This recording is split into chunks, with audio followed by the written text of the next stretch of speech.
შემოგვერთა მოძღვარი საირმეზე მდებარე წმინდა გრიგოლ ხანძთელის სახელობის ტაძრის მღვდელმსახური მღვდელი იაკობ მუჯირი.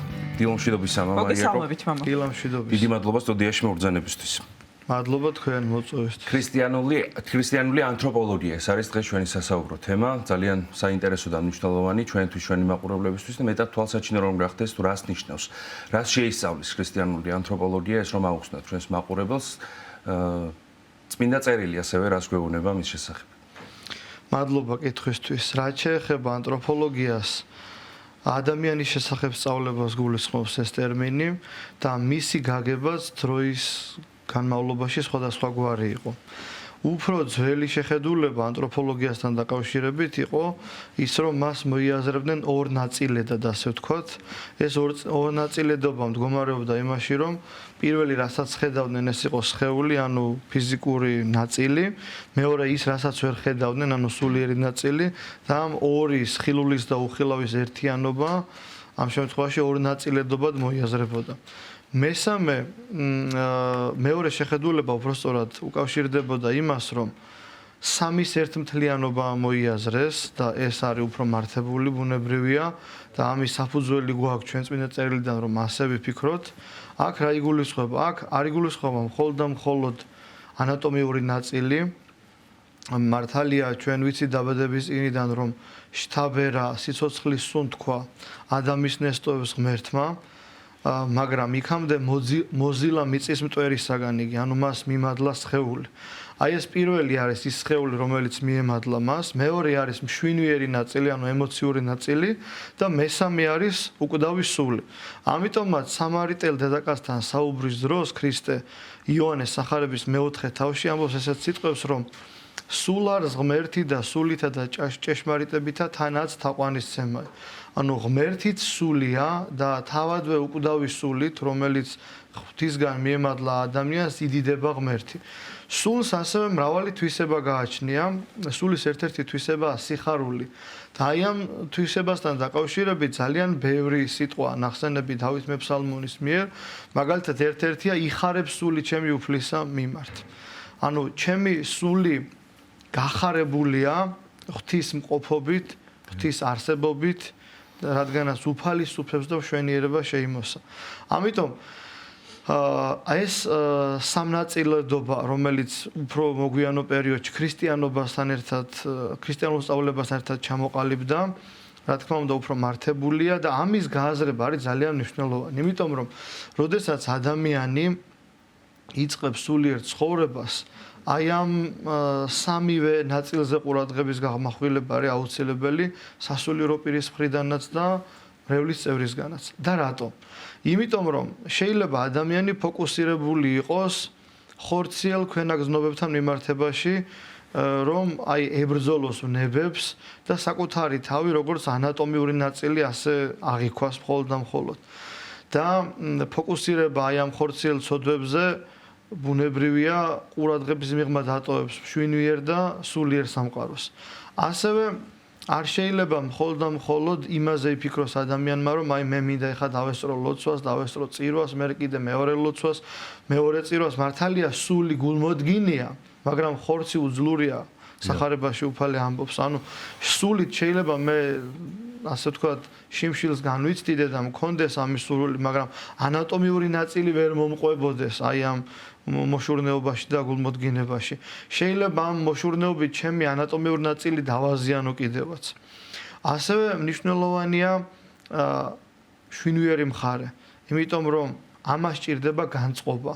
ამიტომაც ასკეზაში და ზოგადად ქრისტიანულ პრაქტიკაში, რომელიც ლიტურგიკასთან იქნება დაკავშირებული თუ სხვა ნებისმიერ მოღვაწეობასთან, გნებავთ მარხვასთან, მომზადება და წინამოსამზადებელი პერიოდი არის აუცილებელი. ამიტომაა, როდესაც დიდმარხვის პერიოდში, სანამ დიდმარხვა დაიწყება, არის ერთგვარი ანატომიური და მშვინვიერი გრადაცია.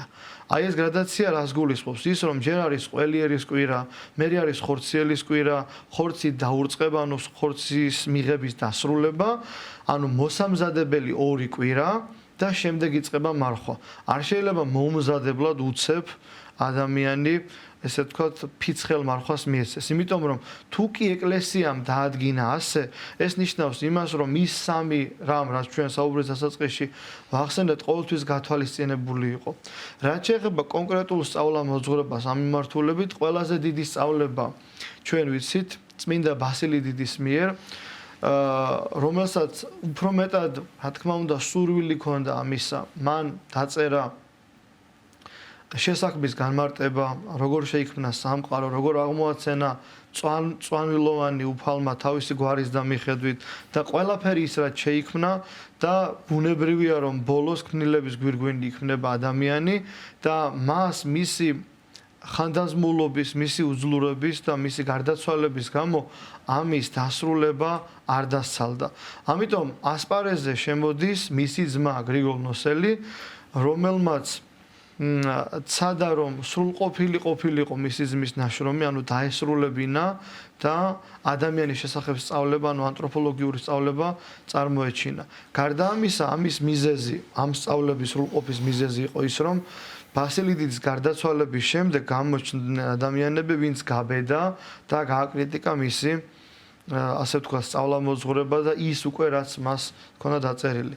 ამიტომ და რაღაც ნაკვლევანი რომ არ ყოფილიყო ეს სწავლება და უფრო მეტად სადაო, ამიტომ მან გადაწყვიტა რომ ასე ვთქვათ, პასუხი გაეცა. ამიტომ არის კიდევ ერთი ნაშრომი პასუხი 6 დღეთათვის, სადაც გრიგოლ ნოსელი ფაქტიურად აპოლოგიას ეწევა, ანუ იცავს იმ პირველ უკვე დაწერილ ნაშრომს, რომლის ავტორობას უკავშირდებოდა წმინდა ბასილი დიდს.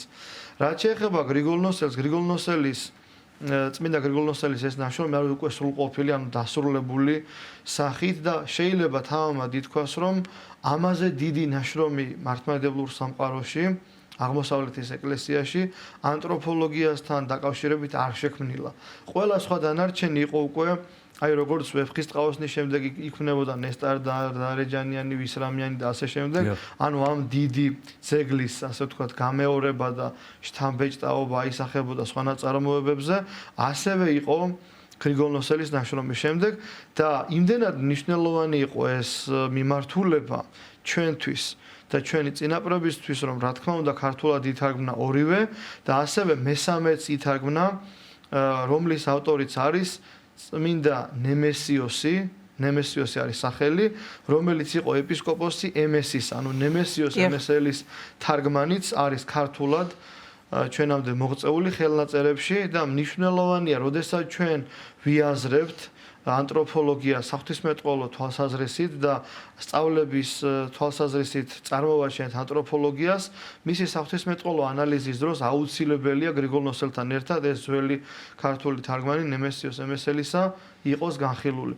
ამიტომ, რა თქმა უნდა, საღვთისმეტყველო თვალსაზრისით და ამ ღირებულებით ვერ აღემატება ვერც ბასილი დიდს და ვერც გრიგოლ ნოსელს, მაგრამ მნიშვნელოვანია, რომ ინტერესი ჩვენი წინაპრებისა აი ამ მიმართულებით ყოველთვის იყო და აი ეს თარგმანი, რომელიც შესრულებული ამაზე მეტყველებს. დიახ, მამაიაკო, აი თქვენ ისაუბრეთ ბასილი დიდისა და გრიგოლ ნოსელის ნაშრომებზე და ბრძანეთ, რომ მასზე ღრმა და უპირატესი ნაშრომები არ შექმნილა. აი დღეს თანამედროვე ქრისტიანულ სამყაროში, ქრისტიანულ აზროვნებაში, ქრისტიანული აზროვნების ტრადიციაში რა ადგილი უკავია ქრისტიანულ ანთროპოლოგიას და ამ საკითხის გააზრებას? ძალიან მნიშვნელოვანი იყო ყოველთვის ჩვენ ვიცით წმინდა გაბრიელ კიქოძის სტისეული ფსიქოლოგია, რომელიც აი ამ შვინვერ ნაწილზე, მეორე ნაწილზე, ანუ პირველი მოგეხსენებათ, როგორც ვახსენეთ, არის ანატომიური, მეორე არის მშვინვერი, მესამე არის სულიერი. ზოგადად ყველა ასკეტური შეგონება თანაზიარია აი ამ სამივე, ასე ვთქვათ, ნაწილისა, როდესაც რაიმე შეგონება განსაკუთრებით წმინდა ალექსის შუშანიას სწავლებაში, ეს სამივე მხარე გათვალისწინებული არა მხოლოდ და მხოლოდ სულიერ, შეიძლება პირობითად ყველა, ასე ვთქვათ, სულის მასწავლებელ სწავლება სულიერის სწავლანი ეწოდებოდეს ზოგადად, მაგრამ ამ სულიერში, რა თქმა უნდა, არ გამოირიცხება ანთროპოლოგიური სწავლება, კერძოდ მშვინვერი და კერძოდ ხორციელი. იმიტომ რომ ჯერ კიდევ მოციქულთა დროიდან, როდესაც ტიმოთეს მიმართავს მოციქული, ესეთ სიტყვებს ამბობს, რომ მცირეოდენი ღვინოც იხმიეო, რომ არ გამოიფიტო, ასე ვთქვათ, ანატომიურად ეს პერიფრაზია ამ შეგონებისა. ესე იგი ღვინისა როგორც საკვები პროდუქტის მიღება იყო აუცილებელი ისევე როგორც ზეთის, პურის და სხვა საკვებისა. ამიტომაც არის ფსალმუნთა წიგნში მხოლოდ ერთი ნაწილი რომ ახსოვთ რომ ღვინო ახარებს გულსა კაცისასა, ამის მეორე მუხლი არის რომ და პური გულსა კაცისასა განამტკიცებს, ანუ კვებითი ღირებულება აქვს ნახსენები, რომ ღმერთის მიერ, როდესაც მომადლებულია ყურძენი, ხორბალი და მისი ნაყოფიერება პურის და ღვინის სახით, ადამიანი ნანუგეშებია და გამტკიცებულია ანატომიური თვალსაზრისით. აი ეს იგულისხმება ფსალმუნთა წიგნში. ამიტომ ამისი მოკლება ბუნებრივია დააზიანებდა ადამიანის ჯანმრთელობას და ჩვენ ადამიანებს გვმართებს გაუფრთხილდეთ ჩვენს ჯანმრთელობას და ვიზრუნოთ მასზე. ამიტომ, როდესაც აი ამ გაფრთხილებაზე მინდა გამომახვილო ყურადღება, როდესაც ჯვრისწერის საიდუმლოება აღესრულება პავლე მოციქულის სამოციქულოა იქ წაკითხული და საუბარია იმაზე, რომ ქმარმა ყველაფერი უნდა გააკეთოს მეუღლისთვის, ამ შემთხვევაში ცოლზეა საუბარი. მე პარალელებია გავლებული იმასთან დაკავშირებით, რომ როგორც ქრისტე არის თავი ეკლესიისა, ასევე მამაკაცი თავია ოჯახისა, როგორც ქრისტემ თავი დადო ეკლესიისათვის, ასეთივე თავგანწირვა მოეთხოვება მეუღლეს და ევალება და მე ნახეთ როგორი სიტყვებია, არავინ თავითვისი მოიძულის, არამედ ზრდინდა ფუფუნებნ მას. ანუ არავინ არ უგულებელყოფს საკუთარი ანატომიური მოთხოვნილების აუცილებლობა, საკვები იქნება, დაძინება იქნება, დასვენება თუ სხვა, არამედ ზრდის მას, ანუ ზრუნავს მასზე და ფუფუნებს, ანუ ზრუნავს მეტისმეტად საკუთარ თავზე და არავინ სადა თავითვისი მოიძულის, თუ საკუთარ თავს ასე ექცევა მამაკაცი თუ დედაკაცი, მით უმეტეს აი ამ სახისმეტყველები და ამ მაგალითით ვალდებულია უფრო მეტად იზრუნოს მამაკაცმა ცოლთან მიმართებაში. ამიტომ ეს და ძალიან ბევრი სხვა მრავალი სწავლება განსაკუთრებით ახალათქმისეული მიგვანიშნებს იმაზე, რომ აი ეს ანატომიური ნაწილი, მშვენიერი და სულიერი ნაწილი აუცილებლად გასათვალისწინებელი. მამაიერო, ანატომიური და სულიერი ნაწილი განიხილეთ ადამიანის და საინტერესოა ურთიერთმემართება, როგორია მედიცინის, მეცნიერების და ეკლესიის ერთმანეთთან. ძალიან საინტერესო იქნება ალბათ ამაზე პასუხი, რამდენად განიხილავს ეკლესიის საკითხს მედიცინა და მეცნიერება. ძალიან მნიშვნელოვანია. ჩვენ ვახსენეთ წმინდა გავრიელ ქიქოძე, წითისეული ფსიქოლოგია, ასევე იეროთეოს ვლახოსის მართლმადებლური ფსიქოთერაპია. ეს ორივე მიმართულება უკავშირდება, რა თქმა უნდა, მშვენიერ ნაწილს და ეს მშვენიერი ნაწილი ყველაზე მნიშვნელოვანია, იმიტომ რომ ანატომიური და სულიერი სწავლება მეტნაკლებად წარმოჩენილია მართლმადებლური ეკლესიის წიაღში და ყველაზე დიდი დეფიციტი მაინც და ნაკლებობა იყო რა ამ მიმართულებით. ბუნებრივია წმინდა გავრიელ ქიქოძეს და ასევე თანამედროვე მოღვაწე იეროთეოს ვლახოსიც ამას ეხმიანება. ეს ნიშნავს იმას, რომ შეიძლება ეკლესია და ფსიქოლოგია არც მეტი არც ნაკლები სხვადასხვა ენით საუბრობს, მაგრამ ერთი და იგივეზე.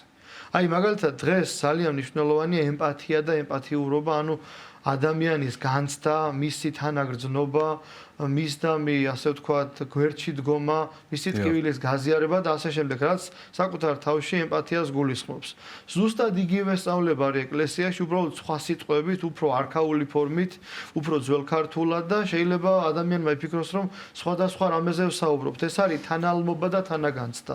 ანუ ერთი და იგივე რამაა სწავლებითი თვალსაზრისით, თუ ავიღებთ დაუშვათ რომელიმე მამის სწავლებას თანაგანცდასთან და თანალმობასთან დაკავშირებით და რომელიმე კარგი ფსიქოლოგიის ნაშრომს ემპათიასთან დაკავშირებით, ერთი და იგივე მიმართულებაზეა საუბარი, რომ ადამიანი თავისი აქსიოლოგიური ანუ ღირებულებითი ნაწილით გამოირჩევა იმითი, რომ შეუძლია თანაგზნობა, თანადგომა, არა რაღაცა ჯოგური პრინციპით, რომ დაუშვათ რაღაც ცხოველი გარდაიცვლება და გარკვეული პერიოდი ძოვას თავს დაანებებს, ანტილოპა და უყურებს მის მკვდარ სხეულს და მერე ისევ გააგზელებს ყოფით ცხოვრებას. არამედ ადამიანის სხვაობს იმითი და სწორედ აქსიოლოგიური, ანუ ღირსებითი ნაწილი მდგომარეობს იმაში, რომ თანაელმის, ძველქართული სიტყვა ესეც, თანალმობა და შეიძლება იტიროს კიდევაც შეიძლება ძალიან გულთან ახლოს მიიტანოს ეს ტკივილი. ანუ მოყვანს ის სიყვარული, ხო? ამის მაგალითს თავადვე ქრისტე გვაძლევს, როდესაც ლაზარე გარდაიცვალა,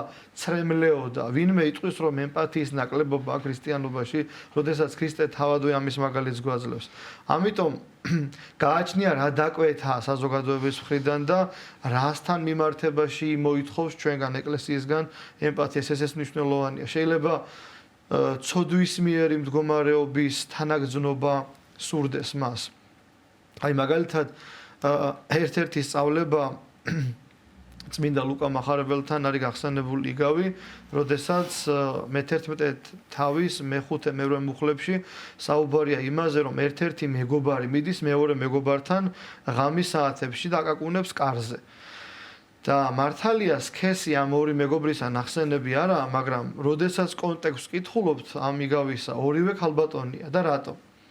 ერთი რომელიც მოვიდა ითხოვს მეგობრისგან, რომ ასესხოს 3 პური. იმიტომ რომ დაუგეგმავად ესტუმრა მას სტუმარი და რომ გაუმასპინძლეს. ანუ ბუნებრივია ქალბატონია, იმიტომ რომ ზრუნავს გამასპინძლებაზე და ყველაზე ახლობელ ადამიანთან სწრაფადვე მივიდა, რომ ეს აღასრულოს. მეორეც არის ქალბატონი, იმიტომ რომ მეორე უბნება ესეთ რამეს, რომ ჩემ მცირეწლოვან შვილებთან ერთად ვარ საწოლში და დავაძინე ისინი. და იგავში დასკვნის სახე წერია, რომ მიუხედავად იმისა, რომ თავის მცირეწლოვან შვილებთანაა ჩაწოლილი და სულ ახლახანს დააძინა, მაინც წამოდგება და მისცემს 3 პურს იმისათვის, რომ არ აწყენინოს მოყვას. აი ეხა ეს წყენინება არის ძალიან მნიშვნელოვანი. შეიძლება ვიღაც მეგობარს, ჩვენ მეგობარს ეწყინოს, რომ სუფრაზე არ დავრჩით ბოლომდე, არ დავლიეთ განსხვავებული და რაღაცაში ამ ცოდვის მიერებაში პირდაპირ ვთქვათ, ვერაობით მხარი.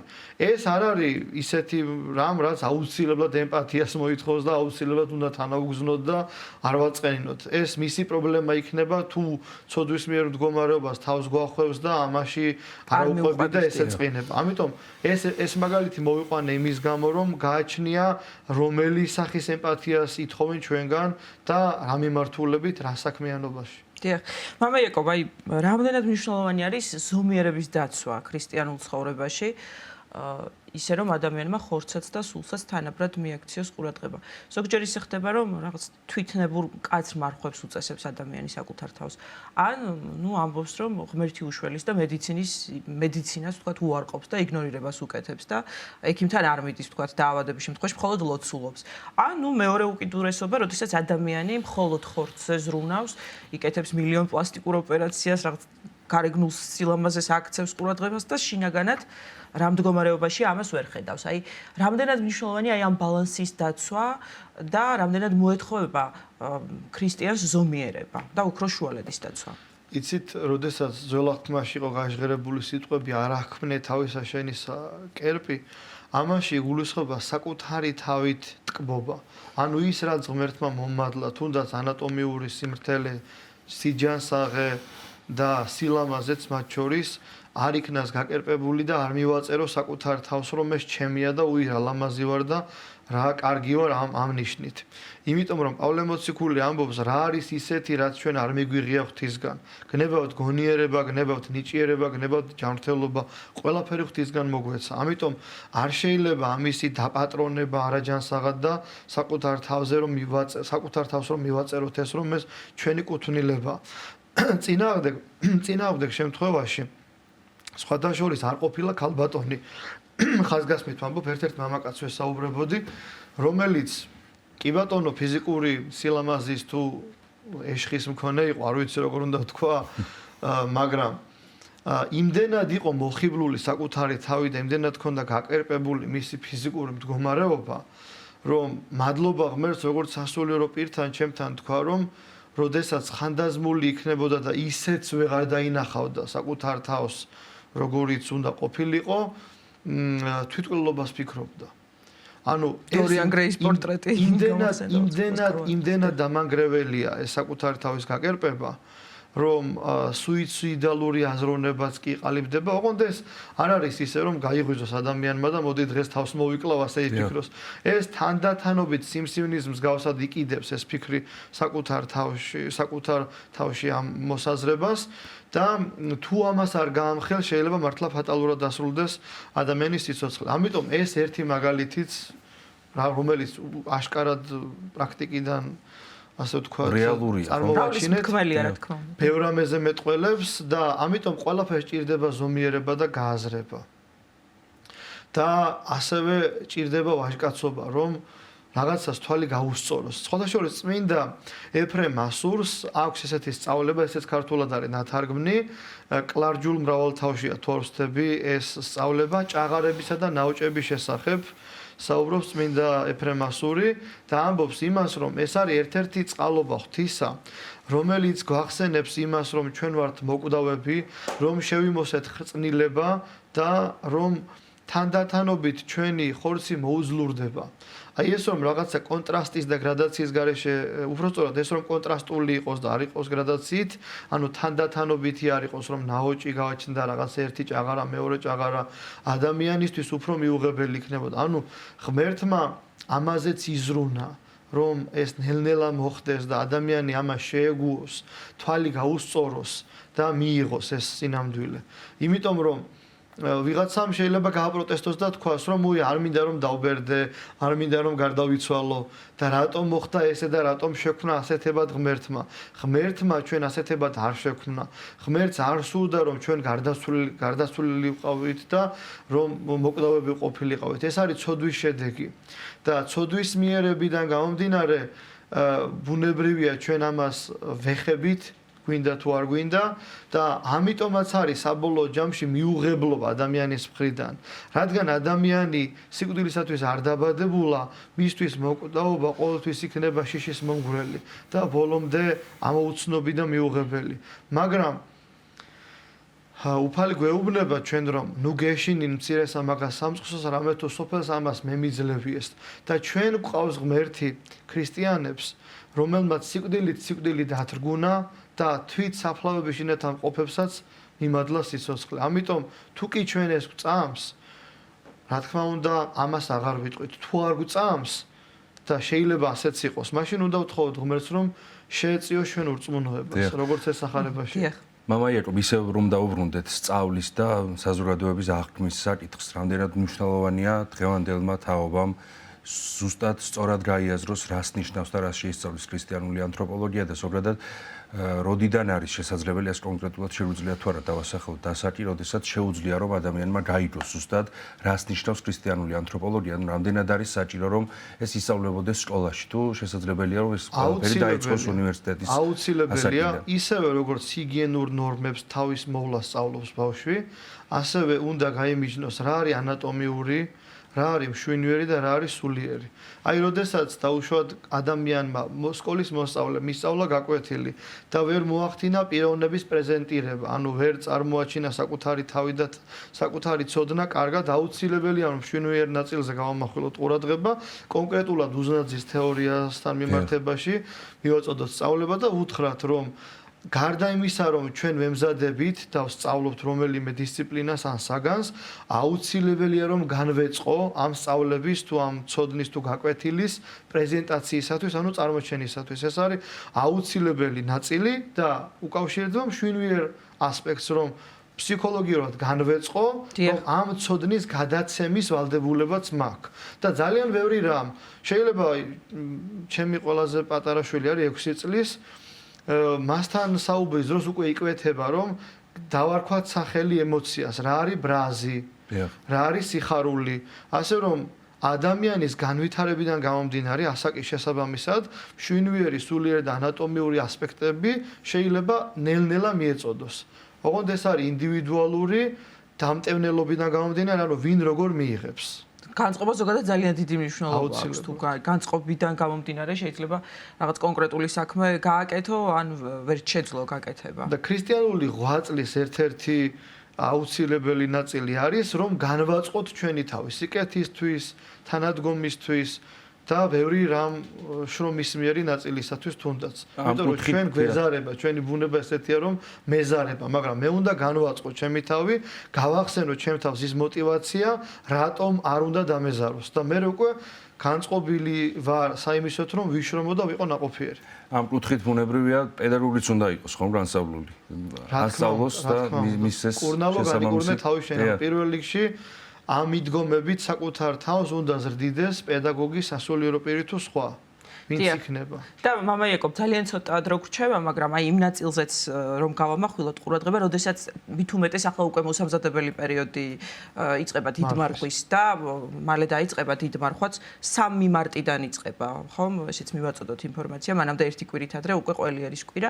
აი ის რომ ადამიანმა ვთქვათ, აი თანაბრად სულზე რა თქმა უნდა იზრუნოს და დიდმარხვის პერიოდი არის, განსაკუთრებული პერიოდი და დიდი ასპარეზი სწორედ ამისთვის, მაგრამ ის რომ მოუწესრიგებელის თქვა აი იცხე პირი შენიო ხო და მოწესრიგდიო ანუ ამასაც ვკითხულობთ და აი სწორად გაგება ამ ყველაფრის ვინაიდან ქრისტიანულ ანთროპოლოგიაზე ვსაუბრობთ ერთი წუთი დაგვრჩა რომ შევაჯამოთ ჩვენი საუბარი ძალიან კარგია რომ ეს აღნიშნეთ ჩვენ უნდა ვიცოდეთ რომ მარხვა ორ ნაწილედი ასევე რომ აქვს ანატომიური ნაწილი რომ აქვს სულიერი ნაწილი ყველაზე მნიშვნელოვანი სულიერი ნაწილი იმიტომ რომ არის რიგი პროფესიები მაგალითად მაშველი ექიმი სამხედრო და ასე შემდეგ სხვა, რომელსაც ხორცის მოუძლურება არ ჭირდება. ჩვენ ვიცით სახარებაში ერთ-ერთი მონაკვეთი, როდესაც აი ამ საერო საქმიანობაში ჩართულ ადამიანს მეზვერეს ქრისტე ეუბნება ესეთ სიტყვებს, რომ ნუ ცილსა შესწამებ კმარს როჭიკი შენი. რას ნიშნავს ეს ახალქართულად? ანუ შენი ღვაწლი, შენი ფიზიკური გარჯა გადაადგილება ერთი ადგილიდან მეორე ადგილზე არის შრომა და ღვაწლი. ამიტომ შრომის დამატება, ანუ მარხვიდან გამომდინარე ხორცის მოუძლურება არ გევალება. და ნუ ცილსა შესწამებ, ამაში გულისხმობა ის, რომ თანამდებობრივი უფლებამოსილება არ გადაამეტო, ანუ რაც არ არის ეთიკური შენი საქმიანობისათვის, ამას ნუ გააკეთებ. ანუ თუ კი ადამიანი თავის საქმეს კეთილსინდისიერად აღასრულებს და პატიოსნად, ესეც ღვთისმსახურების ნაწილია. ღვთისმსახურია კარგი და პატიოსანი მასწავლებელი. ღვთისმსახურია პურის მსხობელი და ყველა ნებისმიერი ადამიანი, ვინც კეთილად და სწორად აღასრულებს საკუთარ საქმეს და შეიძლება ანატომიურ ნაწილზე ისე ვერ გაამახვილოს ყურადღება, ანუ ვერ დაიცვას ისე მარხვა, მაგრამ თავარია რომ სულიერზე, ლოცვაზე, სახარების შემეცნებაზე გაამახვილოს ყურადღება. ძალიან დიდი მადლობა საინტერესო საუბრისთვის მამა იაკობ დაგემშვიდობებით. საერთმეზე მდებარე წმინდა გრიგოლ ღანძთელის სახელობის ტაძრის მღვდელმსახური მღვდელი იაკობ მუჯირი იყო ჩვენი სტუდიის სტუმარი.